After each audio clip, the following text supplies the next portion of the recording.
Hello friends, welcome to my biology classes.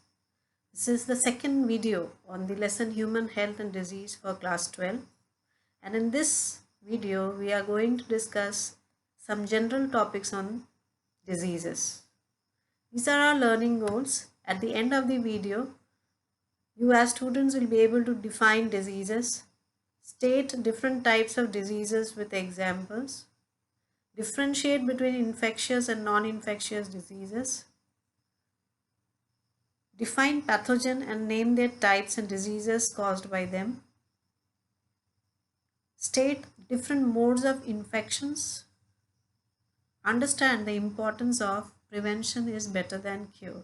So let's proceed with the lesson. Disease. It is a word which is a combination of two words. Disease, dis plus ease, means a condition when someone is not comfortable. It is a condition when functioning of one or more organ or organ system is adversely affected.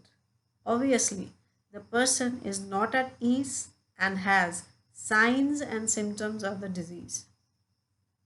For being disease free, one has to be careful about his food and food habits, hygiene and hygienic habits, immunization at proper time, exercise and relaxation, and also avoid any type of addiction.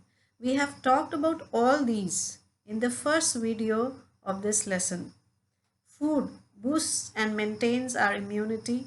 Hygiene prevents us from encounter with pathogens. Immunization also helps to boost our immunity. Exercise and relaxation are necessary to keep our immune system working better.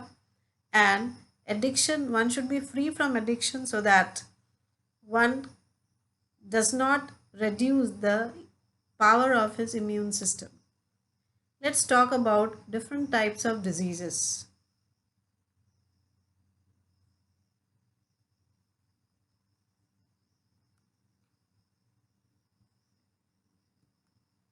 Non-infectious diseases. There are many types of non-infectious diseases. Genetic disorders caused due to defect in the genes of the organisms like hemophilia, thalassemia, color blindness. Congenital diseases. These are diseases which occur due to deficiency diseases. You have studied in your lower classes: anemia, night blindness, scurvy, rickets. There are many people who suffer from occupational disorders, diseases which they suffer because of the occupation in which they were in. Lifestyle disorders. This is a growing concern in children nowadays. Obesity, hypertension, because of a static lifestyle. Organic diseases like cancer, arthritis, heart problems, etc. And the other category, that is the infectious disease. Examples are many, few are mentioned over here: measles, diphtheria, cholera, malaria, dengue, etc. Let's have a look about infectious and non-infectious diseases. Infectious diseases are those that transmitted from infected to healthy person. These are few examples: influenza, tuberculosis, COVID-19, we are talking about it, a lot about it nowadays, AIDS, syphilis, pneumonia, polio, and so on. Non-infectious diseases are those that are not transmitted from sick to healthy person. We have discussed about them in the previous slide. They may be congenital or genetic or due to deficiency disorders or organic disorders, whatever.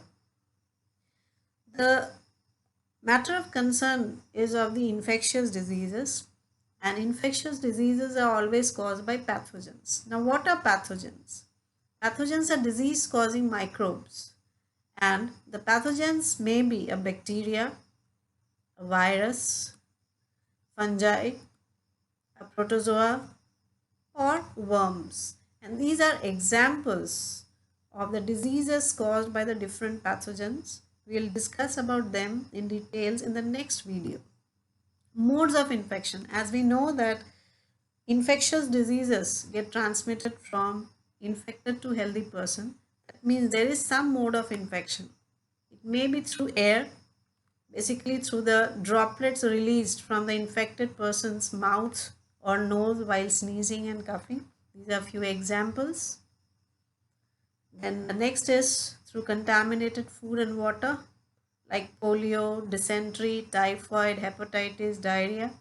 It spreads through the fecal matter of the infected person and especially by carriers like houseflies. Through direct or indirect contact with the patient, maybe through direct contact refers to directly touching the skin or sexual contact. Indirect contact refers to using the articles of the patient, etc. Through vectors. Vectors refers to insects and other animals who harbor the pathogen and spread it to the other person through their bites like malaria, sleeping sickness, dengue, elephantiasis, plague, etc. Whatever it is, none of us want to be infected with any disease or suffer from any type of disease. So the best way is to prevent. Prevention is better than cure. It's a very famous saying. And for preventing ourselves, we should keep our immune system strong. Even though pathogens may be around them, but we can keep ourselves safe if we are keeping our immune system strong by having proper food habits, by maintaining hygiene, etc. If we prevent ourselves by taking care of the factors that determine good health, we will be safe from diseases and we will not have to bear the pain of the disease and also spend money on medicines. So, dear friends, stay safe, stay healthy in the motto of life. For that, take care of your immune system, strengthen your immune system. Thank you.